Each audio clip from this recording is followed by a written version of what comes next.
So we were going to speak to John Burt, but we have someone different. We've got Jordan on the phone. We have indeed. And Jordan is... Neil had this brilliant idea of what, being an ex-school teacher, of course, what would it be like for a Year 12 student in these unusual times of Victoria, lockdown, no school, homeschooling, parents either interfering too much or being no help at all to the students. So Neil thought, let's get a Year 12 student on. We found one. His name's Jordan and he goes to Covenant College. Good morning, Jordan.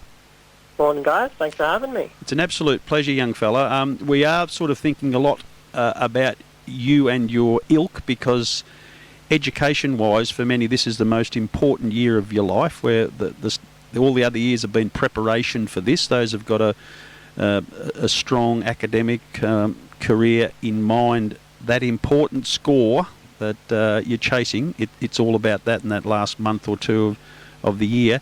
Unusual times for you. How have you been coping? First of all, we'll deal with you personally. How have you been coping with the extra pressure of finding that home study time? Yeah, look, it's definitely seen a drop in my ability to do work, all that sort of stuff. I've got a family of 7, so I've actually got 4 younger brothers running around the house, and they're also all doing distance school as well. So it's noisy and all that sort of stuff. It's a bit more difficult to study and all that. And the other important thing is the teachers. A lot of Year 12 students talk to me about the amazing support and mentoring they get from their teachers who are well aware of the importance of the year. Some connect really, really well, and the teachers have been a great help. Their ability to do that now online, it puts some restriction on them. But what sort of a relationship have you got with your important teachers, and how has that relationship developed during these times? Yeah, well, it is a bit difficult because, they're trying to communicate and do the best they can to help us, but it's an online medium. They're not used to it, and so they're all just still trying to figure this all out. I find a lot of the time if I'm trying to contact them or I've got a question, I might get a response 4 or 5 hours later, but that's 4 or 5 hours of me still not knowing what to do, when normally I can just walk up and ask them the question face to face. Yeah, and I think the other thing too that my daughter's a teacher at the other end of the spectrum. She teaches grade prep. At least with you guys, you've got the capacity to have the conversation and understand the fact that, because there are 7 people using the internet at your house, everything's going to be a little bit slower.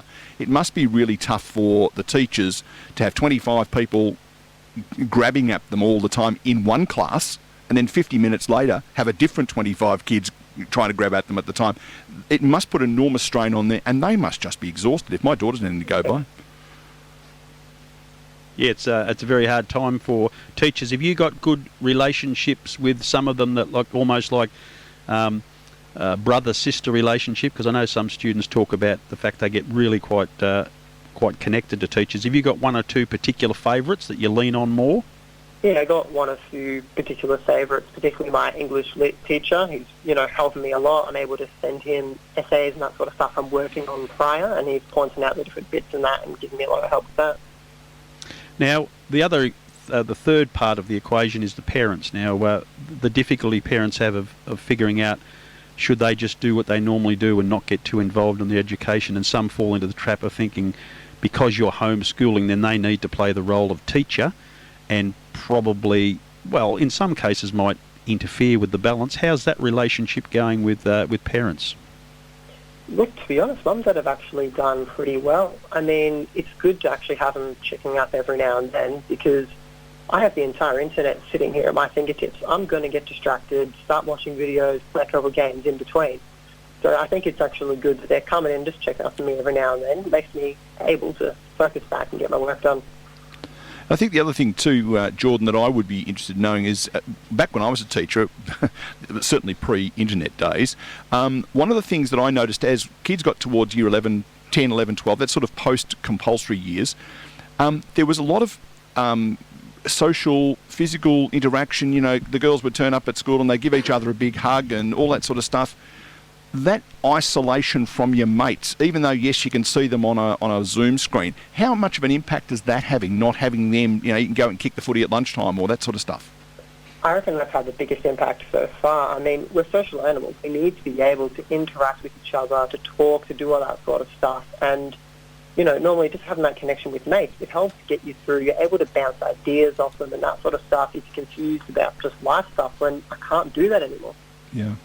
Yeah, it's to me, I as I said, I was a school teacher. I taught physics about 100 years ago, and I just can't even get it through my head what that would be like to be in that process and trying to work with the young guys and girls who are missing that particular social interaction, and how you could, create an environment where that sort of interaction still continues to happen. Yeah, it's really difficult. Yeah, and in terms of the opportunity to go out and do exercise, one of the important parts of going to school is, playing a bit of school footy or school soccer or school tennis or whatever, and for that, you do training a couple of times a week, and you might walk to school. Are you putting something in place that enables you to continue to exercise and stay physically on the ball? Yeah, I've got a little podcast thing set up, so I just pop that in. I go for a run every now and then just to keep me moving whenever I feel, stuck while studying, that sort of stuff. So I just pop up, go for a run, come back and use that to, keep me moving. Yeah, that's good. Jordan, pre-school year, did you have your mind set on a particular score you were aiming at to get you to where you needed to go in the next phase of your education or working life, and do you feel like you're on track? Yeah, look, I had a pretty high score. I was looking to get, above the 80, that sort of area. But now I'm having to seriously reconsider and just create a plan that, hey, if I don't get the score I want, how am I going to move forward in this time? Yeah, because I think one of the only positive that I can think of for Year 12s at the moment is everyone's in it together. So because the ATAR score, or whatever it's called this year, is a ranking, because it's going to impact on everybody, it might shuffle it a bit, but everyone's going to be similarly impacted. I guess that's got to be better than, say, being the one kid who gets glandular fever and is out of school for 3 months. Well, I guess, yeah, you definitely have that side of it, but you also have some people are an only child, which means they don't have the same distractions and interruptions. Sure. So some people have all those resources at their fingertips. There's other ones that are a bit more stretched during this time. So it affects everyone differently, I guess. And those who have happened to, by sheer fluke, have a maths teacher for a mum or dad. Exactly. Yeah. Neil, this might be more of a question for you, being in the education system. Do you think there's any likelihood that the end score result will be adjusted in the minds of potential university placements or work placements to say there's a 3 to 5 point leeway? Well, I think it will, but again, because it's a ranking, apart from the differentiation that Jordan's talking about, where, if you're an only child, you've got a different situation to someone who's got 5 people in the house or whatever, taking that part out of it, because it's a ranking, everyone will move together. So, there are different years where the absolute scores are much higher than others. I can remember the year I did Year 12, which is just about the turn of the 19th century. There was a really, really difficult English exam the year before, I think, and everyone's English score had plummeted. But because everybody's score had plummeted, it was okay because they just moderated the score. So but I suspect that would happen. My thought was if Jordan's career option was, let's say, physiotherapy, and their minimum was 79, yeah. Are they going to say, well, to get into physiotherapy, we'll now allow 75? No, see, but 79 is a ranking. So it's where you sit on a list of 1 to 100. So you'll still be you still might be at 79 in the listing rather than an absolute score. So it's not the absolute score that's important; It's the ranking, more importantly. So Jordan, have you got flexible options for what's going to happen in your life in 2021 that gives you a bit of breathing space now, and are you comfortable with different options rather than having to say, oh well, I'll have to settle for something I don't really want to do? Have you got some potential there? Yeah, look, I wanted to go and do university course. I was thinking of doing a Bachelor of Commerce and that sort of stuff. But because of the nature of it, it's commerce, it's business, I did realise that I could sort of just skip the university path and just go work straight in the private sector. So I do have that sitting there should I not get the score I want and have to compromise maybe on the course and that sort of stuff. I can just go work straight into there. But like you were saying, someone who might want to do physiotherapy, they don't really have that luxury. Yeah, it's a good point. But one thing, and this is my words of encouragement, Jordan, before we let you go, because my son went to a school in Melbourne, and at the Year 12 dinner, they brought a guy in who I think was an old boy from the school, and he was the Chief Justice of Australia, or Victoria or something. He was a very, very senior member of the legal fraternity, and he'd started his working life as an apprentice mechanic.